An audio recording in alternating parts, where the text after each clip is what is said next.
both of us produce films. So quickly, let me set the context of this conversation with an experience I had about a year ago when I was shooting for one of our films in down south in a very remote village near Arupukotai. Now, Arupukotai itself is a tiny town, so we were shooting further down in a tiny village. And I was standing outside one of the caravans having chai at about 3 in the afternoon. And there was this shepherd boy, about 14, 15-year-old, walking by with about 10, 15 goats and going, hey, hey, hey. But interestingly, he was seeing something on his phone.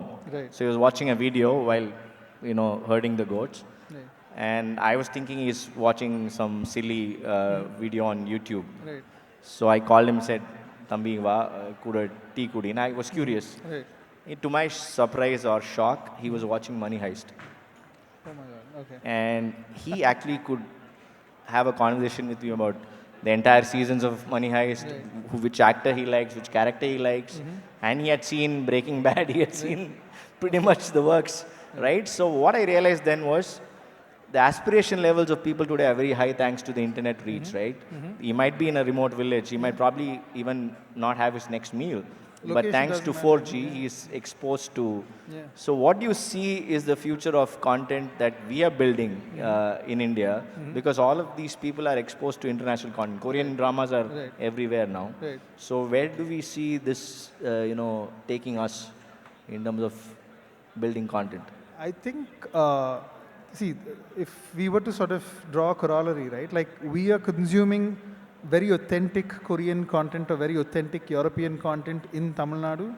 So as the famous saying goes, the best way to go global is to go more local, right? So if we find ourselves identifying the right themes, the right stories that truly resonate with our culture and our subculture, and we present it in a manner that is, eligible for it to be consumed by a global audience with the right kind of, technicians, with the right kind of backing, I think our local stories would also find a global audience. I feel like the most successful franchises in long format or in cinema are the ones that always sort of look inward and tell the most honest stories. And just like how a shepherd boy in Tamil Nadu is watching a Spanish show, I'm sure a farmer somewhere in some remote corner of South America or any other part of the world would be watching our stories as well. So. Ironically, the boy didn't watch my film Kadesi Vyavasai, which he should have. When I asked him. So, the onus on Netflix to buy that. So. Yeah. So continuing with that question, where do you see Indian producers or production houses building IP that can go global, like what we see from the West here? I'm not talking about remakes, pure remakes, but I'm talking about scaled up IP that, like you said, local content, but local exotica that can be shown. But how far are we there? Are we there in the near future? Are we seeing any Indian IP which probably would be seen in households in America or Europe? I think we're already there. We're on track. We're still a nascent sort of media economy in that sense, right? Like I think the most tangible example would be that of Bahubali sort of putting us on the global map.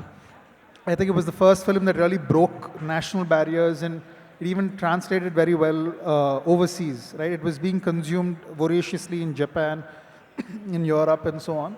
So I feel like that was a movie that sort of redefined the economics of Indian cinema, and that also empowered smaller storytellers to sort of really have the conviction to tell their stories which have translated beyond borders. So obviously there is an inherent advantage if you are a big-scale spectacle movie, but I feel like today producers are finding the courage to tell very rooted stories in a manner that global audiences can also consume, right? Like I think Kantara is a classic case in point of that. So I feel like that movie is as local as it's going to get.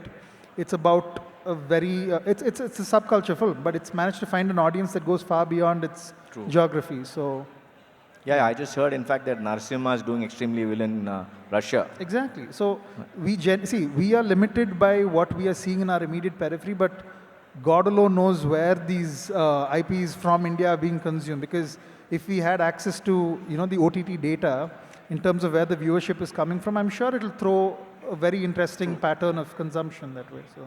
In fact, Prasanth just told me that they are re-releasing Bahubali Part 1 and 2 as one single film. So it's coming in theaters on October 31st, guys. So they've merged both the films into one, and it's releasing on the 31st of October as Bahubali the Epic. So shamelessly going to plug it in here, but yeah, please watch it go watch in it, theaters. Yeah. Okay, now you've had tremendous experience in running Quan and then setting up Talent Bay. What do you see is the evolving definition of talent today? Because back in the day, production houses build talent. You know, you get identified as an actor. But now, YouTubers, thanks to Instagram and influencers, the whole idea is changing. So where do you see that, how do you see that taking shape? So I think the medium of our consumption will always define our talent. So what I mean by that is we will always consume cinema, we will always consume web series. So the talent that comes attached with these formats will always be the most sought after talent, right?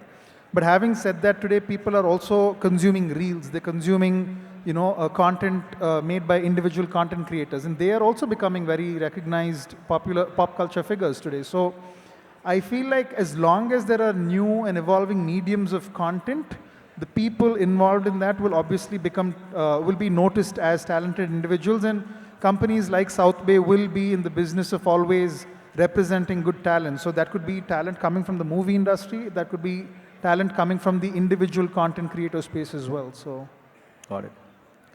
Now, if someone here has to set up a production house from scratch, what should they do and how different should they be from conventional production houses? How has the game changed thanks to AI and other formats of shooting? What should they be looking at exploring? Okay. So, if anybody here has aspirations of being a producer, one good news is that unlike the good old days where you had to put your own money and your assets, you don't have to do that anymore. There is institutionalized finance and capital that is out there that can be sought. I think we are moving to a day and age where being able to put together a good creative package, by that I mean getting a very good story and the right technicians for it, will automatically draw investment from the open market, right? So the ability to put together projects, I think, is becoming the most important skill set of producers. And then obviously the executional aspects also become equally important once that's done. And obviously with tools like AI sort of changing the game in every field today, cinema is no exception. So we have tools in pre-production, production, and post-production that's significantly cutting costs and expediting timelines. So I think it's only going to be a welcome step. I do see a trend where people who choose to evolve with the times and learn these tools will be more relevant than those who decide that it's not their cup of tea. So they will become outdated human resources. So, but it'll definitely help in expediting timelines and bringing costs down. Got it. Yeah.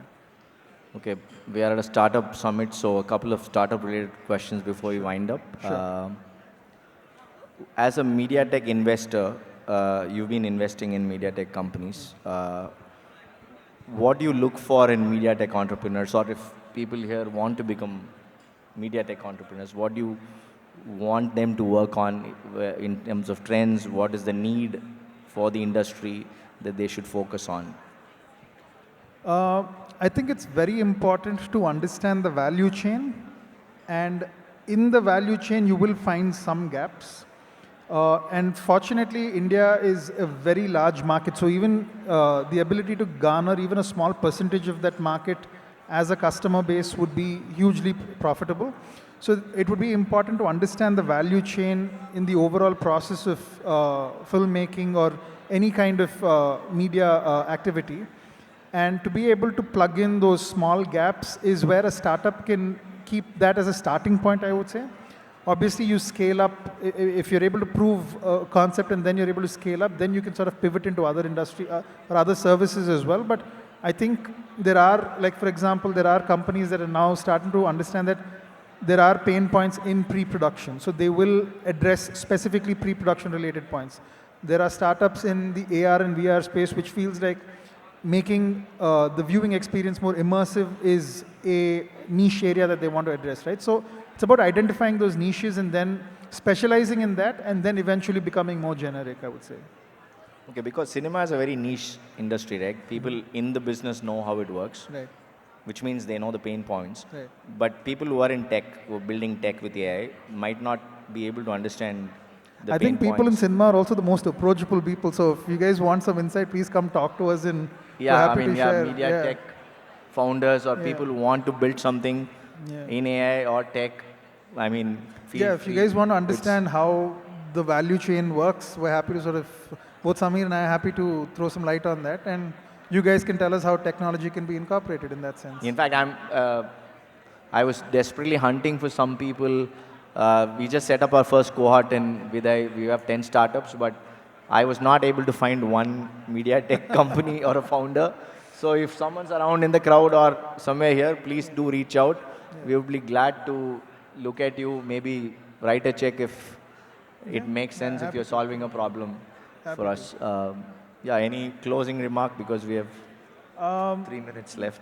I feel like, I mean, everybody here, I'm sure, watches movies, consumes content on some level or the other. So I just feel like, given that our topic is about understanding what the future holds, uh, I just feel like always embrace stories that are, that stem from a passionate place, right? Because the medium of consuming stories will always change because we've had movie theaters, then we had, VCRs and CDs and DVDs and all of that. So the manner in which we consume will change, but let's not lose our passion or our sort of proactive nature to go actively seek out good stories and good storytellers. So that's what I would like to leave the audience with. Fantastic. And yeah, talking about storytelling, I hope, Mr. Sivaraja is here, so I think train entrepreneurs on storytelling because, uh, each entrepreneur has a story to say. Yeah, I think storytelling is important for raising capital, absolutely. to sell to consumer. I think that's probably, I'm absolutely certain every startup founder here has been the director of their own fate in those pitch meetings when you're meeting investors. So the passion with which you pitch your ideas is pretty much what the director or a first-time director does when he or she wants to crack that break, right? So you're absolutely right. It is telling a story. It's about identifying your purpose and why you've set this company up and just telling it in the most articulate manner. So right, yep. Please focus on writing your screenplay, right? absolutely. Happy All to right, offer thank that. you very much for the opportunity and we are done.